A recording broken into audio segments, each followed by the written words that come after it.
देवी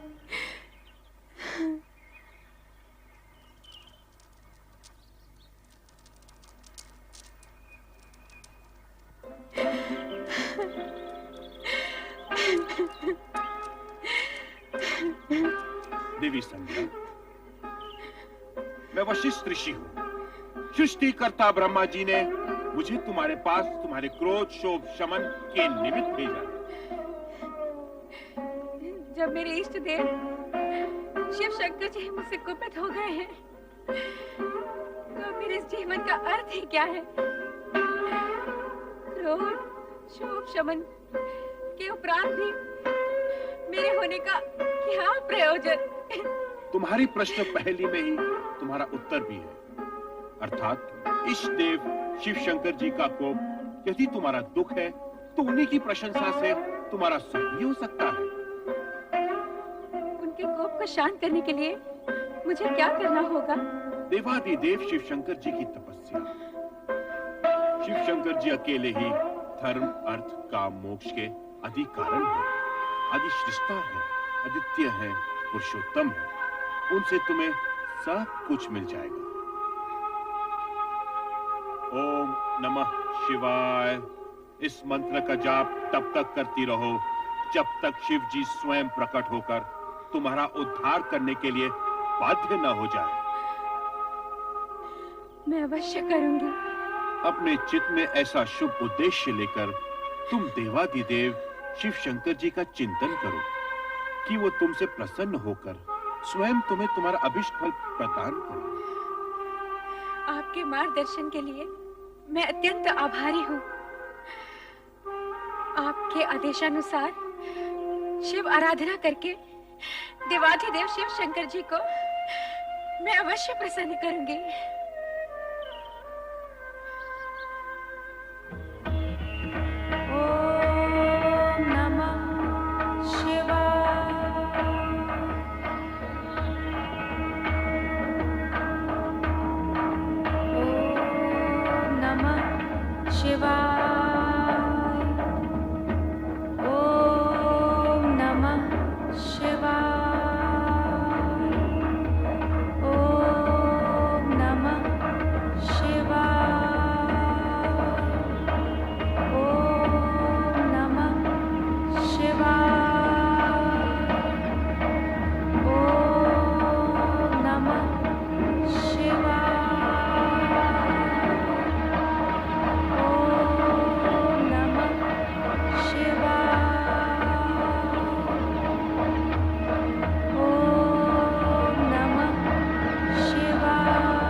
वरदान मांगो। महेश्वर, यदि आप मुझे प्रसन्नता पूर्वक वर देने के इच्छुक हैं, अगर मैं उसे पाने के योग्य हूँ तो मुझे 2 वर दीजिए। पहला वर ये कि संसार में कोई भी प्राणी जन्म लेते ही काम से युक्त न हो। यौवनावस्था को प्राप्त होने के उपरांत ही उसमें कामेच्छा जागृत हो। तुम्हारा पहला वर मैंने तुम्हें दे दिया देवी। अब अपनी दूसरी इच्छा प्रकट करो। मेरी दूसरी इच्छा यही है प्रभु कि यही मेरी अंतिम इच्छा हो। तात्पर्य? आप मुझे इस दूषित देह से मुक्ति दीजिए प्रभु। उसके उपरांत आप मुझे एक नया जन्म दें जिसमें एक ऐसे महामात्र से मेरा विवाह हो जिसके संदर्भ से मेरा नाम भी एक ऋतु के रूप में जाना जाए। तथास्तु। किंतु अब मेरे लिए क्या आज्ञा है भगवान? इस पर्वत के नीचे चंद्रभागा नदी के तट पर स्थित तपस आश्रम में मेघा ऋषि 12 वर्षों तक चलने वाले महायज्ञ का अनुष्ठान कर रहे हैं। तुम वहां निडर होकर जाओ, तुम्हें कोई नहीं देख सकेगा। तदुपरांत तुम्हारे मन में जिस पुरुष को पति रूप में पाने की इच्छा है उसे हृदय में धारण किए अपने शरीर को यज्ञ की आहुति बनाकर अग्नि में होम देना। फिर वही अग्नि तुम्हारी जननी भी होगी, अर्थात तुम्हें एक नया जन्म मिलेगा।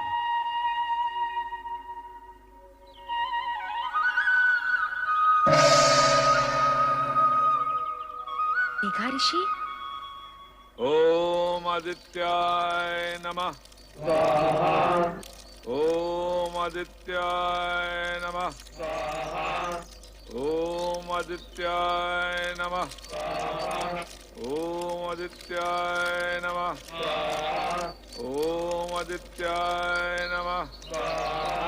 ओम सदाशिव का आशीर्वाद प्राप्त कर उन्हीं के बताए मार्ग पर चलती देवी संध्या मेघा ऋषि के आश्रम पहुंच गईं, जहां महायज्ञ चल रहा था। सभी के लिए अस्तित्वहीन दृश्य संध्या ओम नमः शिवाय का जाप करते हुए यज्ञाग्नि की ओर बढ़ती गई और अंततः उसी में समा गई। तत्पश्चात यज्ञ की अग्नि से उभरा लाल प्रकाश देखते ही देखते पूरी तरह 2 भागों में फैल जाता है। इस प्रकार संध्या का अस्तित्व 2 भागों में बंट गया, प्रातः संध्या और सायं संध्या। प्रातः संध्या देवताओं की आराधना के लिए और सायं संध्या पितरों के आह्वान के लिए। 2 क्षितिजों में फैली संध्या के दृश्य पर ओम नमः शिवाय के स्वर गूंजते हैं।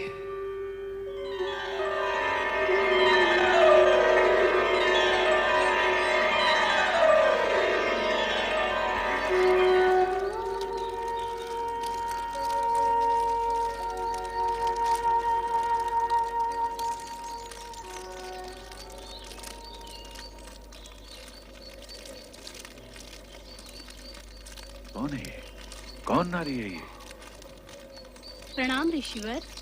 कौन मायावी हो तुम? इस पवित्र अग्नि से प्रकट होने की धृष्टता तुमने कैसे की?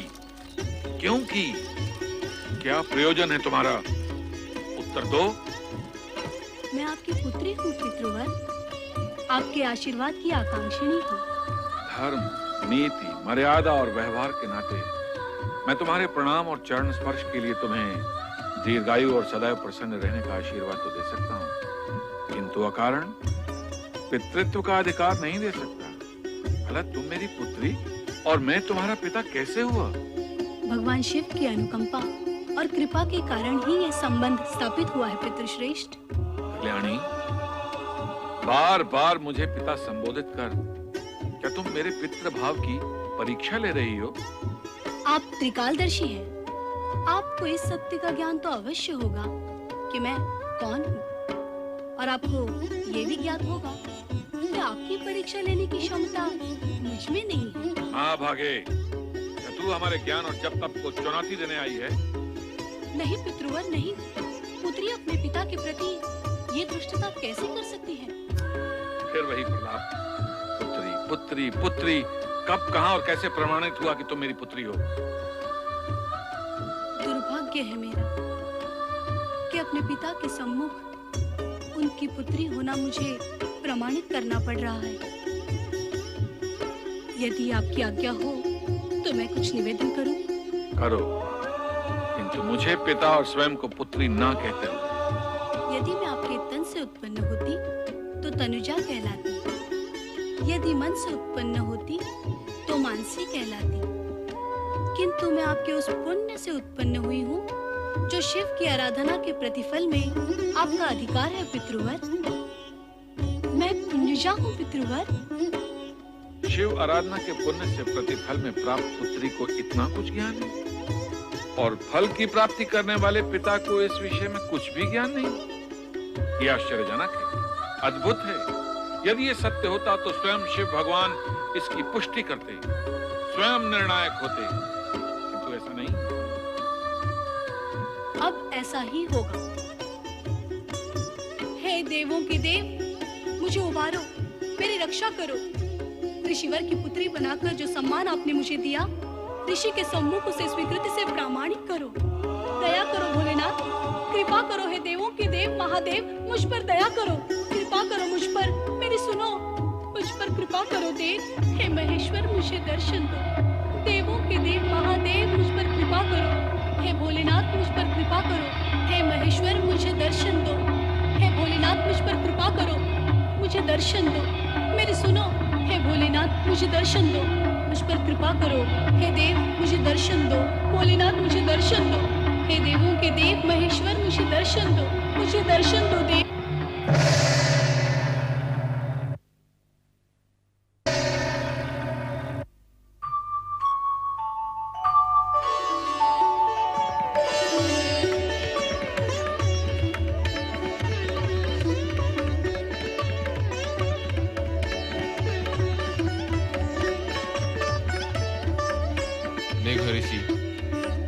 मेरा प्रकट होना पर्याप्त है अथवा भी आपको प्रमाण की आवश्यकता है?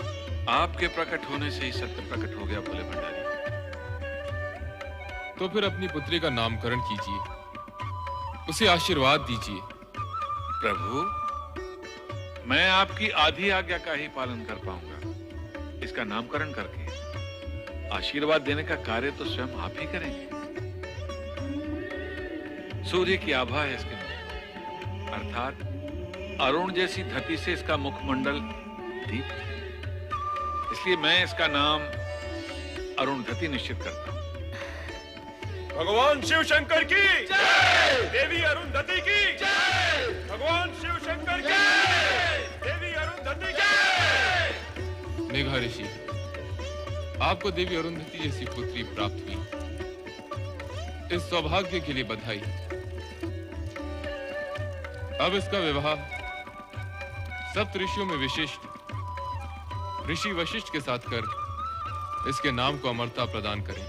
जो भगवान शिव शंकर की जय, भगवान शिव शंकर की जय, भगवान शिव शंकर की जय। कितना शुभ दिन है आज। वशिष्ठ मुनि के साथ देवी अरुणधति का विवाह हो रहा है। शुभ ही शुभ है ऋषिवर, किंतु ये समझ में नहीं आता कि शिव शंकर ने सप्त ऋषियों में से जानते हुए भी इस वर का चुनाव क्यों किया? ऋषि विश्वामित्र भी तो कम ज्ञानी ध्यानी नहीं थे। उनका तप तो देवताओं की ईर्ष्या का कारण है। हाँ, ये विचार तो मैंने भी किया था, किंतु उत्तर कौन दे? इसका उत्तर मैं दूंगा। भगवान शिव के निर्णय में शंका का प्रश्न ही नहीं उठता। संपूर्ण जगत में समता, ममता और मित्र भाव के रखने के कारण विश्वामित्र उच्च कोटि के तपस्वी हैं, किंतु वशिष्ठ समस्त जगत के कल्याण की कामना के लिए, अपनी विशिष्टता के लिए सर्वश्रेष्ठ है।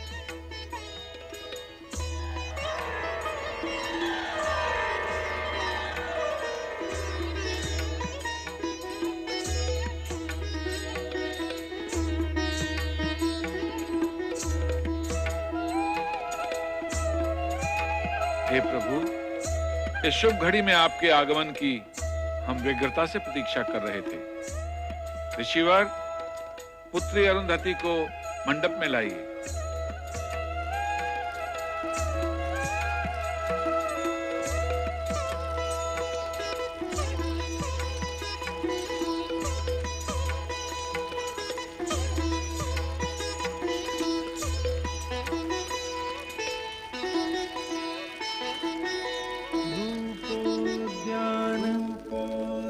प्रफुल्ल कलिका केन्दु निम्बानन तन्वंगी सुरसिका क्रीडा संरतिः शोभावारिधिनि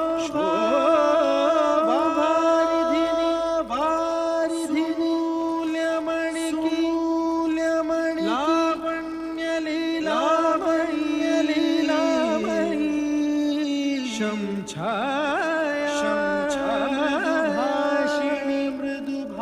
मृगदृगी भूयात् सदा गलम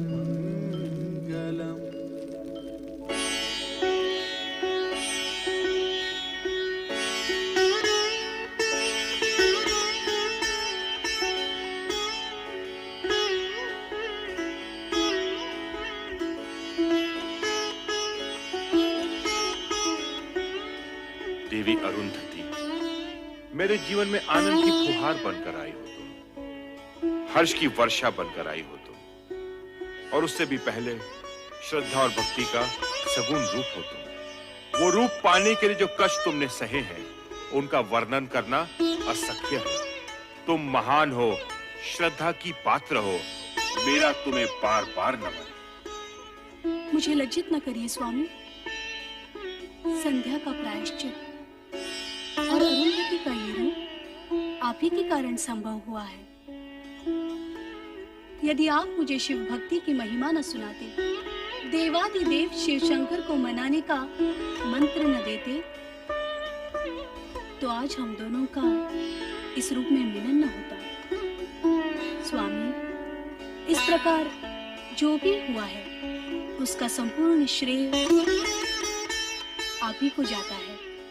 इसका संपूर्ण श्रेय देवादिदेव शिव शंकर जी को जाता है, मुझे नहीं। जगत में जो कुछ हो चुका है, जो हो रहा है और जो होने वाला है, वो सब कुछ देवादिदेव की इच्छा के अनुसार ही होता है। सर्व कर्मों के कर्ता धर्ता श्री शिव ही हैं। संसार में सुख दुख का सामना करने का एक ही महामंत्र है, जो असंभव को संभव, अप्राप्य को प्राप्य कर दिखाता है, और वो महामंत्र है ओम नमः शिवाय। ओम नमः शिवाय। ओम नमः शिवाय। ओम नमः शिवाय। ओम नमः शिवाय। ओम नमः शिवाय। ओम नमः शिवाय। ओम नमः शिवाय। ओम नमः शिवाय। ओम नमः शिवाय। ओम नमः शिवाय। ओम नमः शिवाय। ओम नमः। स्वामी, ये क्या हो गया है आपको? जब से आपने संध्या पर पुष्प बाण का प्रयोग किया है, इसी तरह खोए खोए से दिखाई दे रहे हैं। केवल ओम नमः शिवाय मंत्र का ही जाप किए जा रहे हैं। स्वामी, यदि इस तरह आप ही विरक्त रहे तो मेरा क्या होगा? मैं भयभीत हो गया हूं प्रिय। भयभीत? किंतु किस कारण? मैंने संध्या पे जो पुष्प बाण का प्रयोग किया था, उसके परिणाम से तो तुम भली भांति परिचित हो।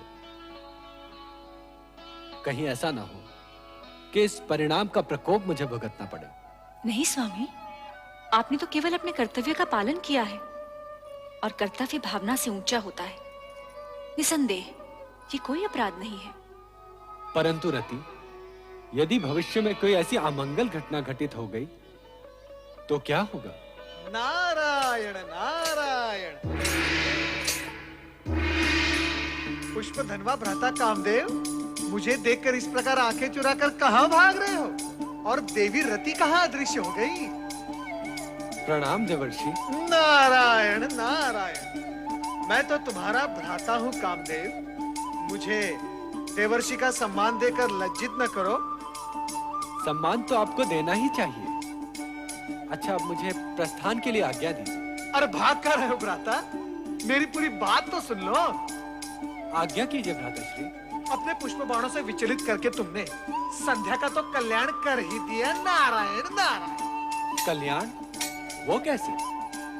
देवर्षि, ऐसा प्रतीत होता है कि संध्या पे किए इस प्रयोग का मुझे प्रायश्चित करना होगा। नहीं कामदेव, तुम्हारे इस पुष्प बाण के प्रयोग से संध्या का यज्ञ में पुनर्जन्म हुआ है। इस प्रकार संसार को 2 संध्याएं प्राप्त हुई हैं, एक प्रातः संध्या और एक सायं संध्या। आपके कहने का तात्पर्य ये है कि संध्या की रचना में मेरा भी योगदान है? निश्चित ही। केवल इतना ही नहीं, संध्या महासती अरुंधति के रूप में महर्षि वशिष्ठ की पत्नी बन गई है। भ्राता, अब अपने पुष्प बाणों का प्रयोग किस पर करने की सोच रहे हो? देवर्षि, मुझे ये चिंता सताई जा रही है कि कहीं मेरे पुष्प बाणों के प्रयोग से किसी का अनर्थ ना हो जाए। अर्थात ये कि अब मैं अपने पुष्प बाणों का प्रयोग सोच समझ कर करूंगा, जिससे भविष्य में मैं किसी विपदा में ना उलझूं। भ्राता, व्यर्थ की चिंता न करो।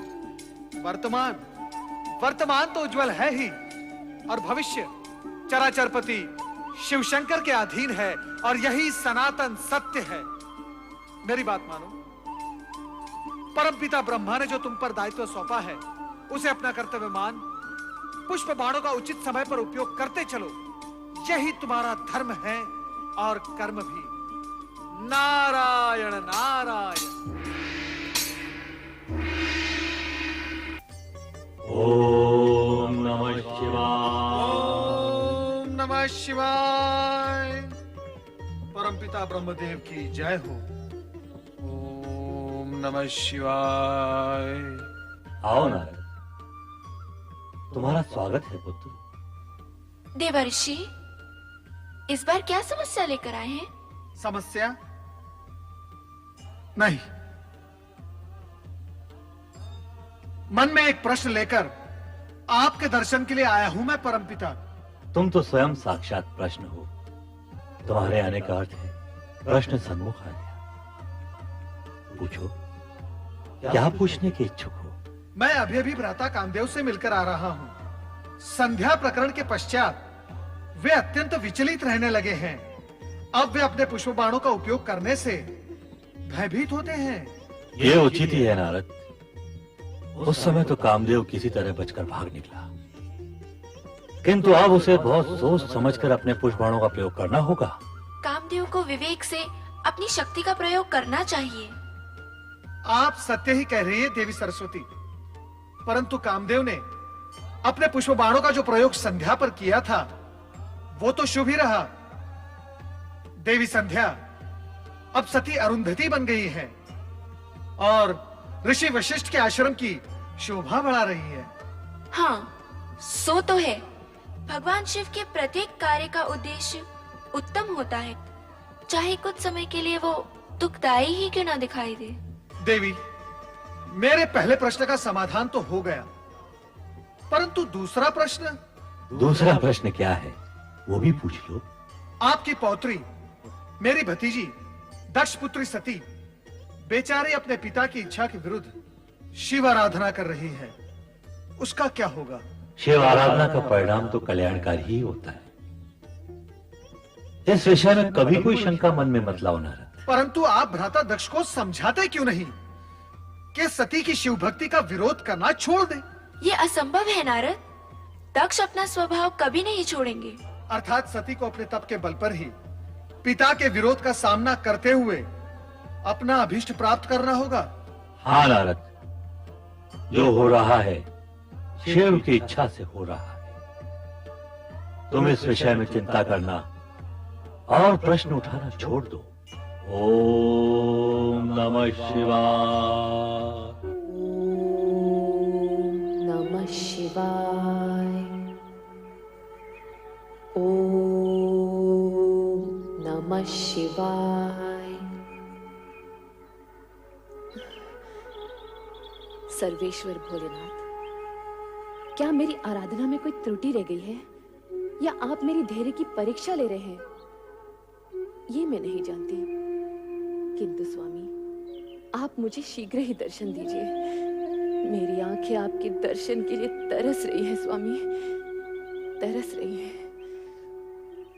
ओम नमः शिवाय। शिव शिव शिव शिव शिव शिव शिव। यहाँ तो किसी की परीक्षा हो रही है और किसी की परीक्षा और आराधना में विघ्न डालना उचित नहीं है नारद। चुपचाप यहाँ से निकल चलो। नारायण नारायण। राता दक्ष का महल तो सूना पड़ा है, कहाँ गए होंगे सब लोग?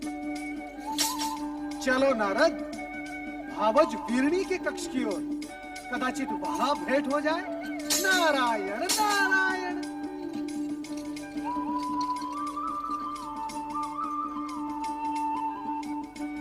नारायण नारायण। प्रणाम भावज वीरणी, अपने देवर नारद का प्रणाम स्वीकार करें। विराजिए देवर्षि। नारायण नारायण। मैं आपके लिए केवल देवर हूँ, देवर्षि नहीं। और ये क्या भावज, आप चिंता में डूबी हुई हैं? मुझे किस बात की चिंता है देवर जी? बस सती के बारे में सोच रही थी। सती? पता नहीं उसकी तपस्या कब सफल होगी। नारायण नारायण। भावज, सती तो शक्ति का अवतार है। शिव जी को उनकी प्रार्थना स्वीकार करनी ही होगी। अब उनकी प्रार्थना स्वीकार होने में अधिक समय नहीं लगेगा। सच कह रहे हैं देवर जी। क्या आपको अपने देवर से असत्य की अपेक्षा है? मैं तो असत्य से भागता रहता हूँ और भक्ति और जन कल्याण के मार्ग पर चलता रहता हूँ। ये क्या भावज, आप फिर सोच में डूब गई? क्या करूं? आपके भ्राता और मेरे स्वामी का रूखा व्यवहार देखकर तो कभी कभी भय लगता है। उनके रूखे व्यवहार की आपने अच्छी कही। उनका तो जन्म ही परमपिता ब्रह्मा जी के पैर के अंगूठे से हुआ है।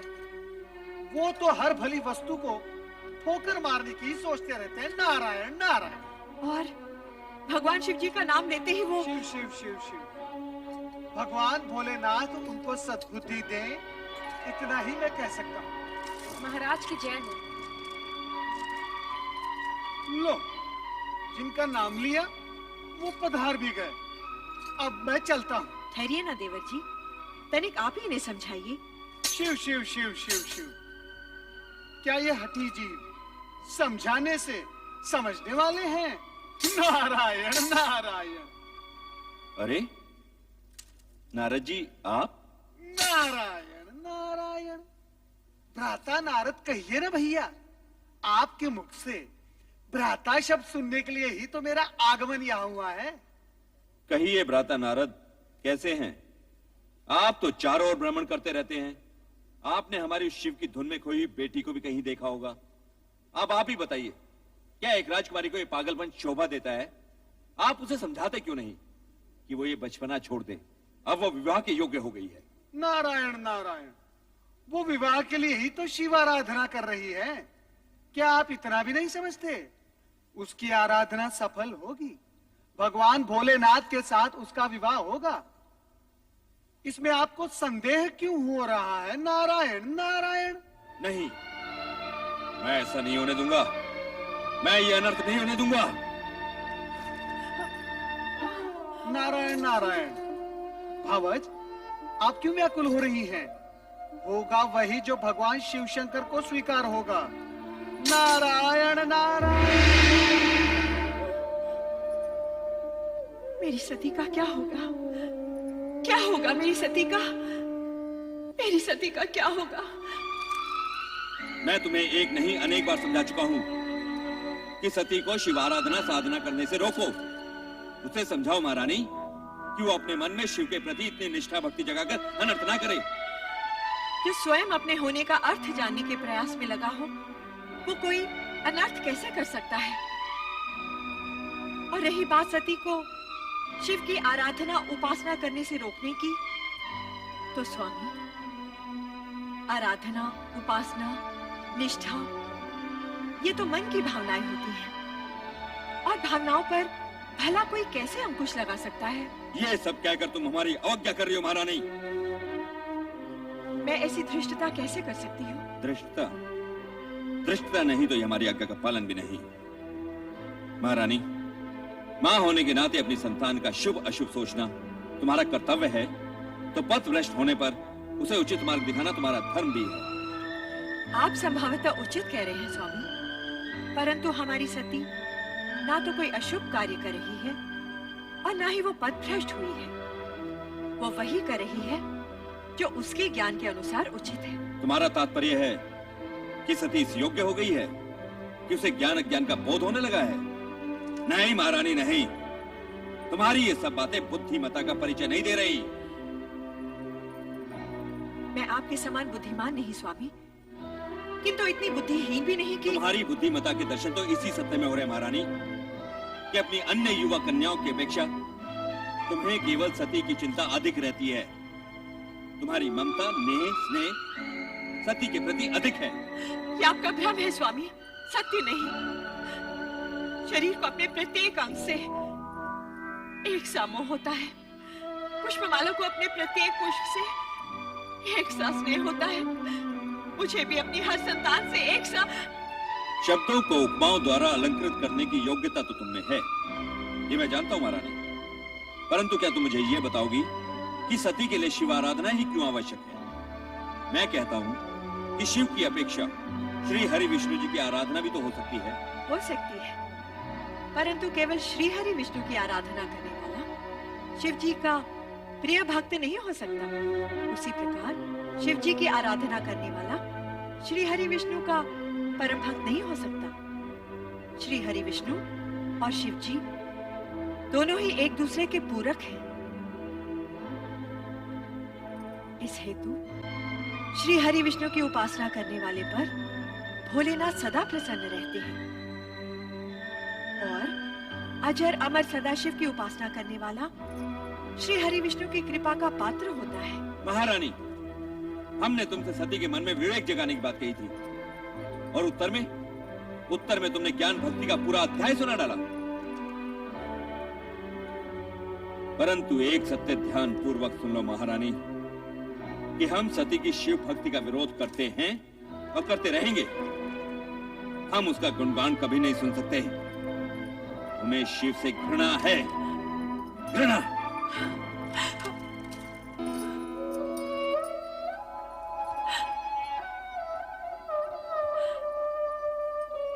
शिव से घृणा और स्नेह करना मनुष्य के वश में नहीं होता, वो भी केवल शिव की इच्छा पर ही निर्भर होता है।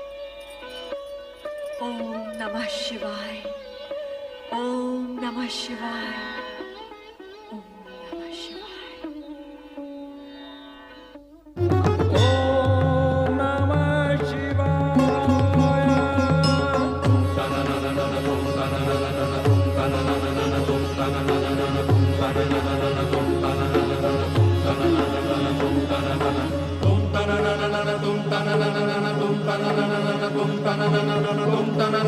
tum